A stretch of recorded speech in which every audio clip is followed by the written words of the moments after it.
New Zealand veteran pacer Tim Southee సరికొత్త చరిత్ర సృష్టించాడు. అంతర్జాతీయ టీ20 క్రికెట్లో 150 వికెట్ల మైలురాయిని అందుకున్నాడు. తద్వారా క్రికెట్ ప్రపంచంలో ఈ ఘనత సాధించిన తొలి బౌలర్గా రికార్డులకెక్కాడు. పాకిస్తాన్తో తొలి టీ20 సందర్భంగా సౌథీ ఈ అరుదైన ఫీట్ నమోదు చేశాడు. ఆక్లాండ్ వేదికగా జరిగిన తొలి మ్యాచ్లో టాస్ గెలిచిన షాహీన్ ఆఫ్రిది బృందం న్యూజిలాండ్ను తొలుత బ్యాటింగ్కు ఆహ్వానించింది. ఈ క్రమంలో డారిల్ మిచెల్ 27 బంతుల్లో 61 పరుగులు చేసి నాటౌట్గా నిలిచాడు.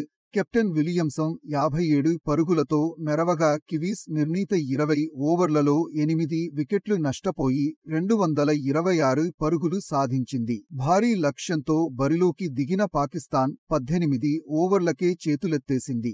180 పరుగులకు ఆలౌట్ అయి 46 పరుగుల తేడాతో ఓడిపోయింది. ఈ మ్యాచ్లో టిమ్ సౌథీ 4 వికెట్లు తీసి పాక్ వెన్ను విరిచాడు.